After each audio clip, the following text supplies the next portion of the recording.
నమస్తే, welcome to Suman TV. నేను హరిత. స్కూల్స్ కాలేజెస్లో అడ్మిషన్స్ పెంచడం ఎలా, దీని గురించి వివరించడానికి స్టూడియోలో ఉన్నారు mentor talks founder and business coach బండి శివకుమార్. హలో శివకుమార్ గారు, ఎలా ఉన్నారు? బాగున్నాం హరిత గారు, మీరు ఎలా ఉన్నారు? ఫైన్. ముందుగా మీ గురించి చెప్పండి. మీరు బిజినెస్ కోచ్గా ఎలా మారారు? ఒక వ్యక్తి బిజినెస్ కోచ్గా తయారవడానికి అతని యొక్క పర్సనల్ లైఫ్ మీద ఆధారపడి ఉంటుంది. అతని యొక్క పర్సనల్ లైఫ్లో ఎన్ని స్ట్రగుల్స్ పడ్డాడు, ఆ స్ట్రగుల్స్లోంచి తను ఏం నేర్చుకున్నారు, ఆ నేర్చుకునే ప్రాసెస్లో తనలాగా స్ట్రగుల్స్ పడ్డ వ్యక్తుల గురించి చదవడం, ఆ వ్యక్తులు ఎలా ఆ స్ట్రగుల్స్ నుంచి బయటపడడం అనేది చూసిన తర్వాత తన లైఫ్ను కూడా వేరొకరు సక్సెస్లోకి ఎలా అయితే వెళ్ళారో అలా ఎప్పుడైతే సక్సెస్లోకి తీసుకెళ్ళుంటారో అప్పుడు ఆ వ్యక్తి ఒక మాస్టర్ అవుతారు తన లైఫ్లో. ఆ విధంగా నా లైఫ్లో నేను ఒక మాస్టర్ అయి 0 స్టేజ్ నుంచి నేను ఈ స్థాయికి రావడం జరిగింది. అంటే ముందేమన్నా బిజినెస్ స్టార్ట్ చేసి దాంట్లో ఎక్స్పీరియన్స్ కొద్దీ ఇది స్టార్ట్ చేశారా? బిజినెస్ కోచ్ అయ్యారా? ఒక వ్యక్తి బిజినెస్ కోచ్ అవ్వాలంటే బిజినెస్ బేసిక్స్ తెలిసి ఉండాలా, బిజినెస్ చేసి ఉండాలా. అప్పుడు మాత్రమే తన బిజినెస్ని గ్రో ఎలా చేస్తుంటారో అలాగా తన బిజినెసే కాకుండా తనలాగా స్ట్రగుల్ పడే వాళ్ళకి కూడా హెల్ప్ చేయాలా అనే ఒక ఆలోచన వచ్చిన వ్యక్తిని బిజినెస్ కోచ్ అంటారు.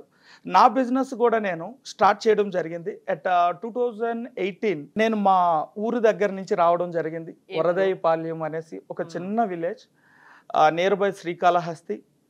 వచ్చినప్పుడు నా ఏజ్ 23 వయసులోనే నేను 25 లక్షలు అప్పు అవ్వడం జరిగింది. ఆ అప్పుల్లోంచి బయటపడే ప్రాసెస్లో బయట వేరే కంట్రీస్కి వెళ్ళాలా అనే ఒక ఉద్దేశంతో ట్రై చేస్తే అక్కడ కూడా మోసం జరిగింది. చెన్నైకి వెళ్ళాను, అక్కడ డబ్బు కట్టాను, మోసపోయాను. తర్వాత ముంబై వెళ్ళాను, ఇక్కడ డబ్బు కట్టాను. ఈ అప్పులు తీర్చడం కోసం అవుట్ ఆఫ్ కంట్రీ వెళ్దాం, సింగపూర్ వెళ్దాం అనేసి ముంబైలో డబ్బు కట్టాం, అక్కడ మోసం చేశారు. కలకత్తా అయితే కరెక్ట్ అని చెప్పారు, కలకత్తాకి వెళ్ళా, అక్కడ కూడా డబ్బు కట్టా. అప్పుడు ఏజ్ 24 to 25 ఇయర్స్. మా నాన్నగారిని ఎంతగానో ఇబ్బంది పెట్టి రకరకాల ప్రయత్నాలు చేసిన, అంటే నా ఏజ్ చిన్నదవడం ఒకటి, రెండోది విలేజ్ బ్యాక్గ్రౌండ్ నుంచి రావడం వల్ల మోసాలు అనేది, అంటే ఒక వ్యక్తి ఎలా పెద్దగా వాటి మీద అవగాహన లేకుండా మీరు దాంట్లో దిగారు. అవగాహన లేకుండా దాంట్లో దిగడం జరిగింది. ఈ విధంగా విలేజ్ నుంచి వచ్చిన వాళ్ళు ఈజీగా మోసపోతారనేసి కొంతమంది అంటూ ఉంటారు, అందులో నేను కూడా ఒక వ్యక్తిని. ఆ విధంగా మోసపోయిన తర్వాత ఏది రైట్ అని చెప్పి స్టాండ్ తీసుకునే ప్రాసెస్లో లైఫ్లో ఎలాగైనా రిచ్ అవ్వాలి, ఎందుకంటే వెరీ పూర్ బ్యాక్గ్రౌండ్ నుంచి వచ్చిన వ్యక్తిని రిచ్ అవ్వాలనే ఒక ఆలోచన అనేది నేను ఆఫ్టర్ 10th క్లాస్ నాకు వచ్చింది. ఎందుకంటే అది కూడా పక్క నుండే నైబర్స్ని చూసి వాళ్ళు బాగా రిచ్గా బాగా బతుకుతుండే చూసి అలాంటి లైఫ్ స్టైల్ కావాలని చెప్పి నేను ఆశపడ్డా. ఆ రోజు నుంచి స్టెప్ బై స్టెప్ నేను ముందుకు వెళ్తూ ఉంటే నాకు ఒక అద్భుతమైన బిజినెస్ ఆపర్చునిటీ దొరికింది. అక్కడి నుంచి ఆ బిజినెస్ని ఎంతోమంది నాతో పాటు నా ఫ్రెండ్స్ కూడా స్టార్ట్ అయినారు, బట్ ఒక్కడినే మిగిలినాను.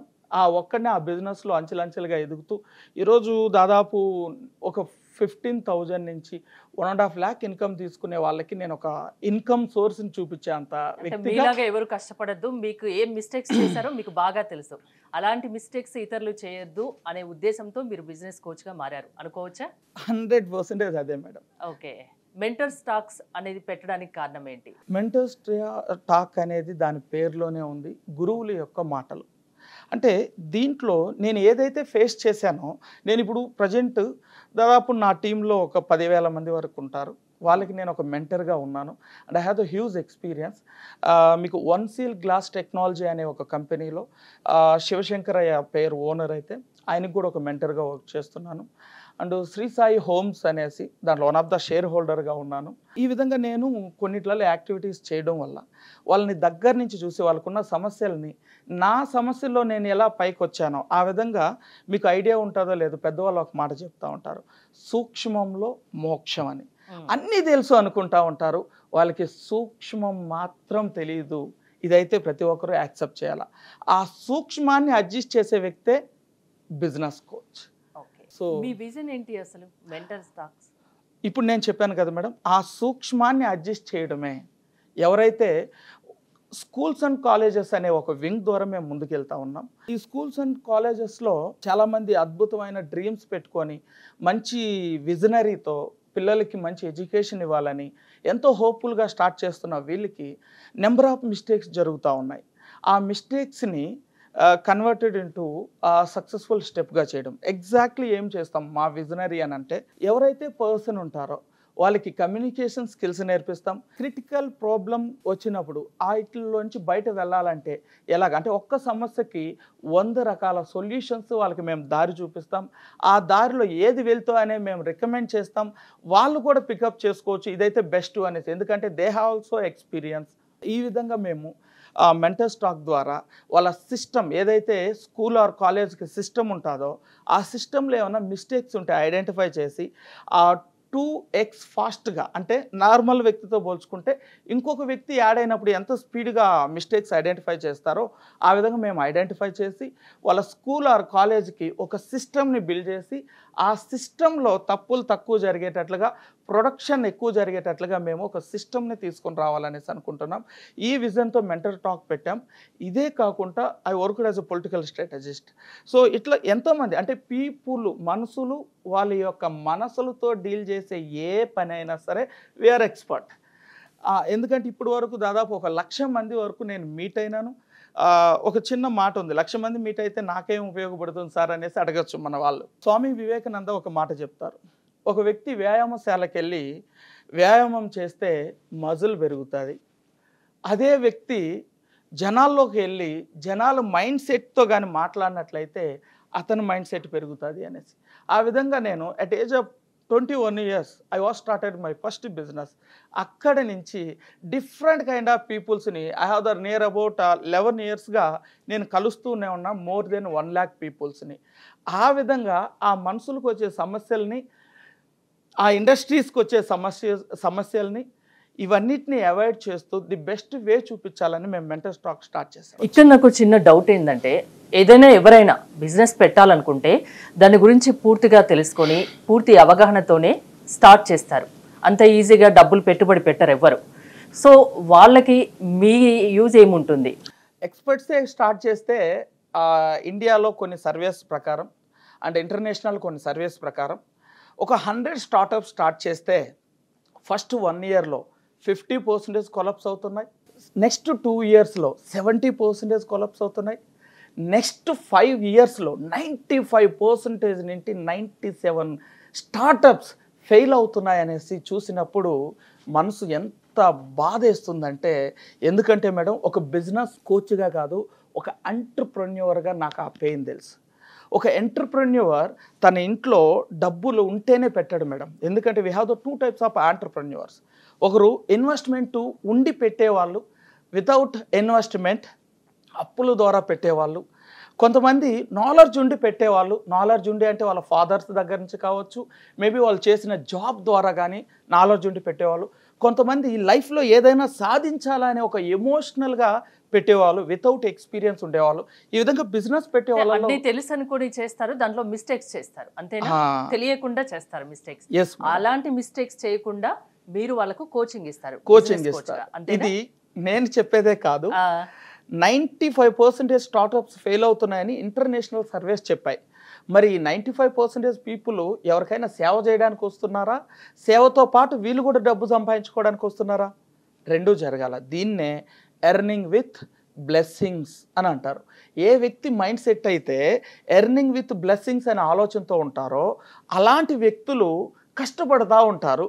బట్ చిన్న చిన్న మిస్టేక్స్ వల్ల, అదే నేను చెప్పినట్టు సూక్ష్మంలో మోక్షం వల్ల ఫెయిల్ అవుతారు. అలాంటి ఆల్రెడీ బిజినెస్ చేస్తున్న వాళ్ళు కూడా మిమ్మల్ని కన్సల్ట్ అవ్వచ్చా, లేకుంటే స్టార్ట్ చేసే ముందు మీ దగ్గరికి వస్తే ఎలా చేయాలి అనేది మీరు చెప్తారా?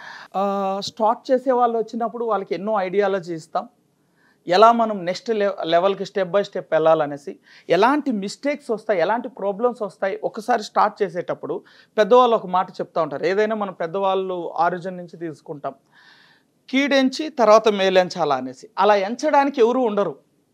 ఇంట్లో వెళ్ళి ఒక వైఫ్తో చెప్తామా అంటే వైఫ్ పాజిటివే చెప్తుందనే నమ్మకం లేదు.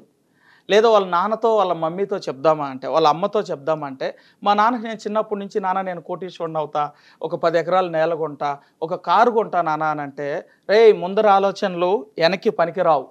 ఎందుకంటే మా నాన్నగారు అలా బతికాడు. ఆయన ఎందుకు ఆ మాట అనేవాడు అంటే మా అమ్మతో చెప్పేవాడు, వీడు ఏడ పిచ్చోడైపోతాడో ఏమో అనేసి. ఇలాగా సొసైటీలో వాళ్ళ ఫ్రెండ్స్తో వెళ్ళి షేర్ చేసి, నేను ఏదైనా ఒక స్టార్టప్ పెడతాను, ఏమైనా ఐడియాస్ ఉంటే చెప్తావా రమేష్ అనేసి అడిగినప్పుడు, ఎవరికైనా బిజినెస్ చేసే ఆలోచన, అది స్కూల్స్ కానీ కాలేజెస్ కానీ ఏ బిజినెస్ అయినా ఒక ఆలోచన ఉంటే వాళ్ళు మీ దగ్గరికి వస్తే సరైన కోచింగ్ ఇచ్చి వాళ్ళు ఎలా నడవాలో మీరు చెప్తారు, అంతేనా? Yes, madam. మెంటర్ స్టాక్ ప్రధాన ఉద్దేశం అదే కదా? ఇదే ప్రధాన ఉద్దేశం. ఎవరికైనా మేము గైడ్ చేస్తాం. అయితే వాళ్ళు సక్సెస్ కావడానికి మీరు వెనుకుండి వాళ్ళని మేము ముందుకు నడిపిస్తారు. మెంటర్షిప్ చేస్తాం. కోచ్గా వాళ్ళకి దగ్గరుండి, ఎందుకంటే కోచ్ ప్రతి ఒక్కరికి ఎక్సర్సైజ్ చేస్తే సన్నగా అవుతారని తెలుసు, కానీ ఎంతమంది చేస్తున్నారు? అందుకే కోచ్ కావాలి. ప్రతి ఒక్కరు డైట్ పాటిస్తే స్లిమ్ అవుతారని తెలుసు, ఎంతమంది డైట్ పాటిస్తున్నారు? ప్రతి ఒక్కరు స్మోక్ చేస్తే లంగ్స్ పోతాయి, క్యాన్సర్ వస్తాయని తెలుసు, ఎంతమంది ఆ డబ్బా పైన ఆపుతున్నారు? దానిపైనే ఉంటుంది కదా. ఇలాంటివన్నీ చెప్పడానికి ఒక మనిషి కావాలా? ఎందుకు ఈ మనిషి కావాలంటున్నంటే, అది ఏదో ఇప్పుడు బండి శివకుమార్ వచ్చాడు బిజినెస్ కోచ్, శివకుమార్ని తీసుకోండి అనే దానికోసం చెప్పట్లే. మనం పురాణాల నుంచి చూసుకుంటే శ్రీకృష్ణుడు కూడా ఒక విశ్వగురు అని అంటారు. ఆయన అప్పట్లోనే, అంటే అప్పుడుండే బలరాముడికి అర్జునుడికి ఇలాంటి వాళ్ళకి తెలివి లేదనే శ్రీకృష్ణుడు. తర్వాత ఛత్రపతి శివాజీ అంటేనే రక్తం అట్లనే మరుగుతుంది చాలామందికి. మరి ఆయనకి తెలియదా ఆయన గురువు దాదాజీ గారు ఉన్నారనే సంగతి? అంటే ఆయన గురువు పెట్టుకున్నారనేసి. ఇలా ఎందరో మీరు కానీ తీసుకున్నట్లయితే who have the mentor coach with growth అనే మాటకి ఒక అర్థం వస్తుంది. అదేంటి, దాని మీనింగ్ ఏంటి? కోచ్ విత్ గ్రోత్ అంటే ఇప్పుడే మనం డిస్కస్ చేసుకున్నాం. గ్రోత్ కావాలంటే కోచ్ ఉండాలి. ఓకే. దాన్నే గ్రోత్ విత్ కోచ్ అని చెప్తున్నాం. ఎలాంటి బిజినెస్ చేసుకోవాలన్న ఆలోచన ఉన్నా, ఆల్రెడీ బిజినెస్ చేస్తున్నా కూడా ఇంకా ముందుకెళ్ళాలి, ఇంకా సక్సెస్ కావాలి అంటే మీలాంటి బండి శివకుమార్ లాంటి బిజినెస్ కోచ్ అవసరం ఎంతైనా ఉందంటారు, అంతేనా? థ్యాంక్ యూ అండి. Thanks for coming. For more details కోసం స్క్రీన్ పైన స్క్రోల్ అవుతున్న నెంబర్స్కి కాల్ చేయండి. చూస్తూనే ఉండండి సుమన్ టీవీ.